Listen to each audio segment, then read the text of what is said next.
Hey guys, this is Ash from Imagineyourgoddess. Back here today with one of my BT09 deck profiles.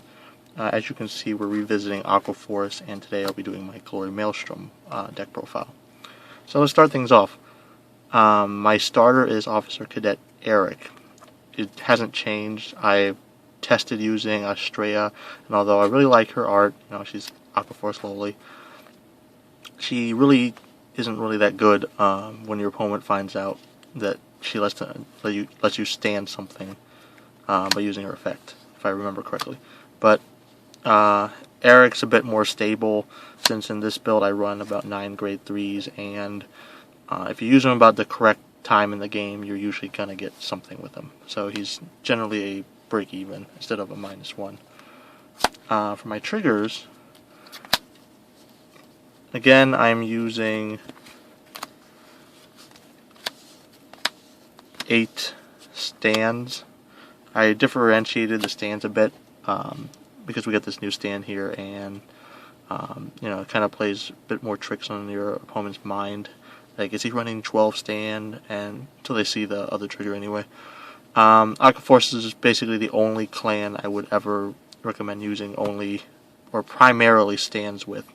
Their on-hit abilities are very powerful, and well, frankly, you want to push out cards in your opponent's hand by standing things. Multiple attacks. The main problem with that, of course, also is because there are multiple weak attacks. If your opponent hits multiple triggers, then you're kind of at a standstill. But they're really good for picking out rear guards and just cards out of your opponent's hand. Then I run 4 draws.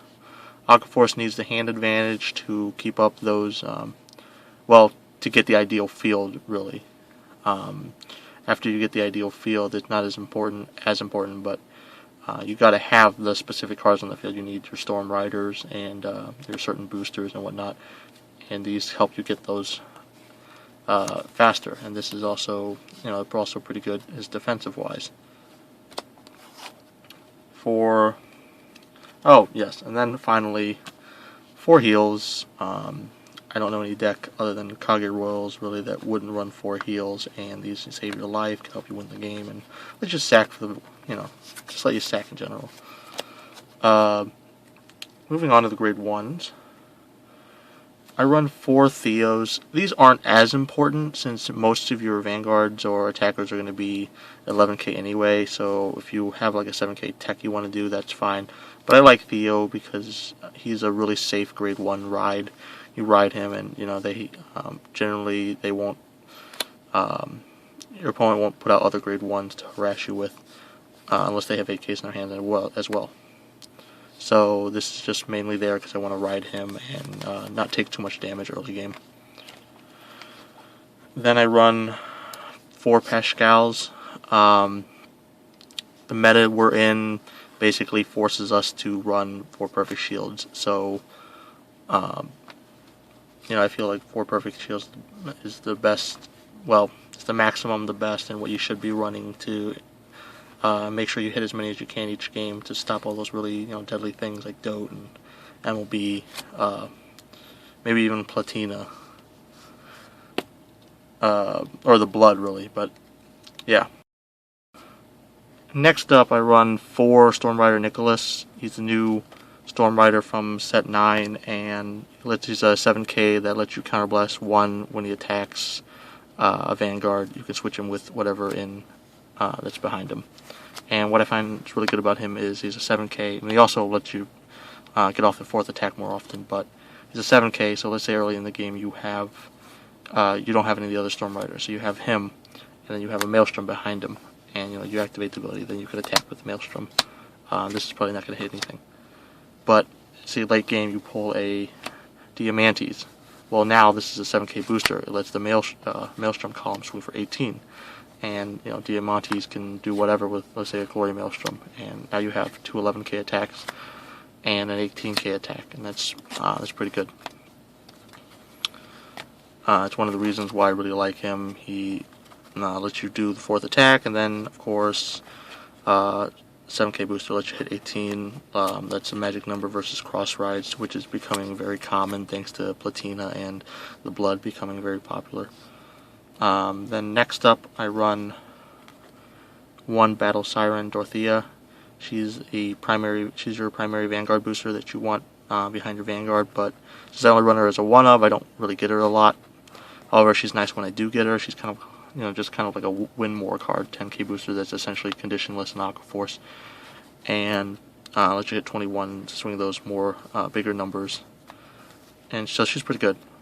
Then my final grade 1 is Deck Sweepers. This is a BTO9 card, and it's the Maelstrom booster, and I like to put this on the rear card. So let's say you have a Maelstrom there, and that swings 15. But whenever you want to, swing bigger, you can hit 20. You can make it swing 21, and that's a pretty deadly number. And of course, if you stand this, even better.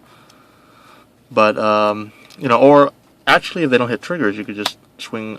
Let's say you're swinging at 11K. Well, there's no point in boosting with this if it doesn't have a trigger. Well, you couldn't hit it anyway. But so you're swinging 11K, then you get a stand, and then now you can swing 26.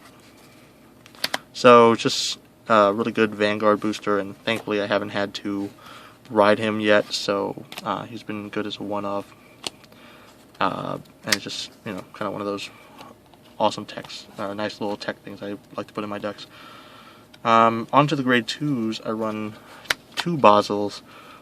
He was a staple in my old Maelstrom build, but now that everyone, or most everyone, is running 11Ks, he's just not as good anymore. He's, swings for 10 at Vanguard, then switch at the with whatever's behind him if he's a first attack, and he's still good. He has his uses, like let's say you grade 2 rushing or something. He's still pretty good, just not good enough to be staple anymore. Just doesn't hit the numbers you need him to hit. And I run 4 Coral Salts.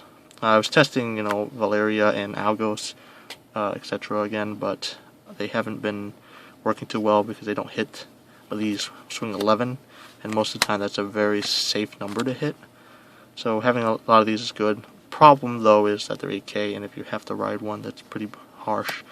Aqua Force kind of has a hard time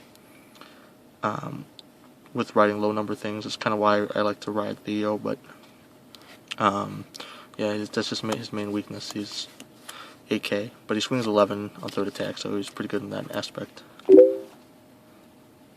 Then I run... What was that, my phone? Okay, well, moving on. Then I run 4 Lazarus. It's a 10K vanilla. This is what you want to ride primarily, and,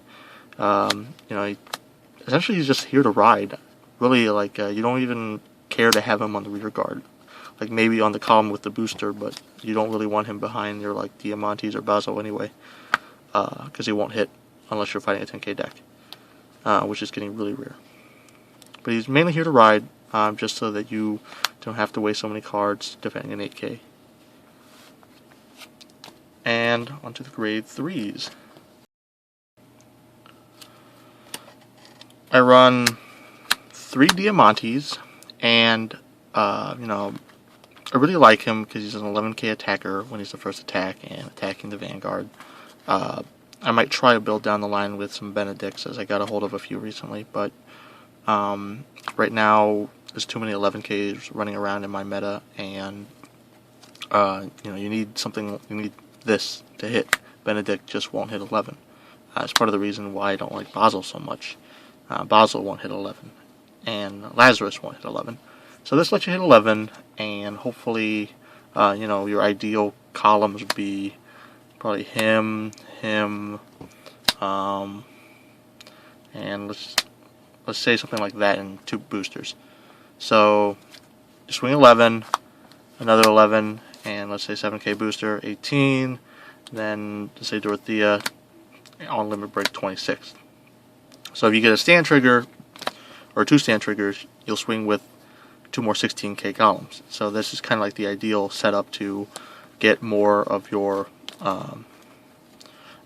more of cards out of your opponent's hand, and that's kind of like how I approach Aqua Force, is getting rid of their hand by either forcing the cards out of their hand by taking a Vanguard, or just killing all the rear guards and forcing them to guard or to place out more cards until they have really horrible columns. So yeah, that's why I run Diamantes. And next up, as always, I run 4 Maelstroms. I like Maelstrom. He is the mainstay of this deck. He is it's probably better than Glory, actually, because you don't need Glory. You can go games without riding Glory ever, but you really want to always ride Maelstrom. His ability is why I run 8 stands. It's a minus for your opponent and it's a plus for you. So it's just really good. This is why Aqua Force is kind of dangerous right now, or I feel like it's what makes Aqua Force a high tier deck. And he's also 11, so he's really good in rear guard as well. But generally, Maelstrom is the reason why Aqua Force is able to really compete right now, in my opinion. And finally, this is a set 9 build, so we have 2 Glory Maelstrom. I'm only running 2 because I don't really care to see him in most games. Like, he's nice, but you want to see him endgame, if at all. So ideally, you get your opponent to, let's say, 4 or 5 damage. 5. And you have like 1 or 2 counterblasts left. They let Maelstrom hit like twice, and you used Eric. So they're running lower cards on hand. Well, then now you ride Maelstrom, because they're probably, if they do have a lot of cards in hand, they probably have perfect shields, and they're waiting to use perfect shields. But Glory Maelstrom lets you counterblast 1 for the ultimate break, which is limit break 5. Your opponent can't use grade 1s or greater, so that's no perfect shields. So you basically either force out zeros with this to try to end the game, or you win. Like, you'll attack, hopefully you'll have full columns at this point. So say this is cross-ridden. That, and that. So hopefully you'll be able to swing with at least 3 other 11Ks at them, and then you'll use this.